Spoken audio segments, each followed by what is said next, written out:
Hello crazy family, ఈరోజు మన special వచ్చి పన్నీర్ మునక్కాయ కర్రీ అండి.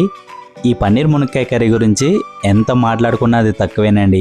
నాకెంతో చెప్పాలనుంది, కాకపోతే వీడియోలు ఎంత అయిపోతుందిగా. షార్ట్ వీడియోని షార్ట్గా చెప్పుకుందాం. ఫుల్ వీడియో కావాలంటే ఛానల్లో ఉందో వాచ్ చేయండి. ముందుగా స్టవ్ మీద ప్యాన్ పెట్టుకుని 2 స్పూన్ల తెల్ల నువ్వులు, 5 లేదా 10 జీడిపప్పు, 2 ఇంచుల దాల్చిన చెక్క, 3 లవంగాలు, 2 ఇలాచి, కొంచెం ఎండు కొబ్బరి వేసుకొని వితౌట్ ఆయిల్తో లైట్గా మనం ఫ్రై చేసుకుందాం. లైట్గా ఫ్రై అయిన తర్వాత మిక్సీ జార్లోకి యాడ్ చేసుకుని మెత్తగా గ్రైండ్ చేసుకున్న తర్వాత గ్రైండ్ చేసుకున్న పేస్ట్ని బౌల్లో తీసుకొని ఇదే మిక్సీ జార్లోకి 3 నుంచి 4 టమాటాలు ముక్కలుగా కట్ చేసుకుని మిక్సీ జార్లోకి యాడ్ చేసుకున్న తర్వాత మెత్తగా గ్రైండ్ చేసి పక్కన పెట్టుకోండి. ఇప్పుడు స్టవ్ మీద ప్యాన్ పెట్టుకుని 3 టేబుల్ స్పూన్ల ఆయిల్ యాడ్ చేసుకుందాం.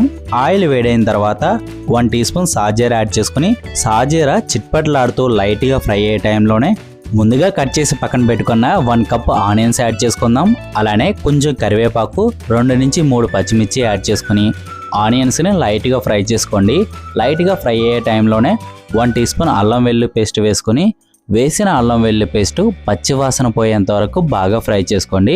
ఫ్రై అయిన తర్వాత ముందుగా మిక్సీ వేసి పక్కన పెట్టుకున్న టమాటా పేస్ట్ని యాడ్ చేసుకుని టమాటా పేస్ట్ని ఒకసారి కలుపుకొని మూత పెట్టుకుని 3 నుంచి 4 నిమిషాల పాటు లో ఫ్లేమ్లో కుక్ చేసుకోండి.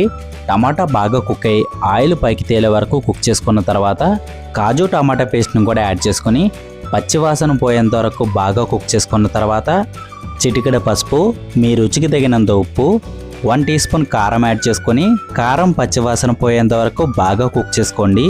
ఇప్పుడు మనం ముందుగా కట్ చేసి పక్కన పెట్టుకున్న మునక్కాయ ముక్కలు కూడా యాడ్ చేసుకొని మునక్కాయ ముక్కలకి మసాలా పట్టేలాగా లైట్గా కుక్ చేసుకోండి. కుక్ అయిన తర్వాత కొంచెం వాటర్ యాడ్ చేసుకొని ఇప్పుడు మనం మూత పెట్టుకుని మునక్కాయలు కుక్ అయ్యే వరకు కుక్ చేసుకోండి.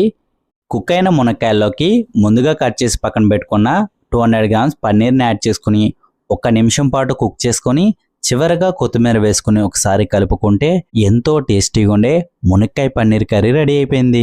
ఫుల్ వీడియో కావాలంటే ఛానల్లో ఉంది, వాచ్ చేయండి. వీడియో నచ్చితే లైక్ అండ్ సబ్స్క్రైబ్.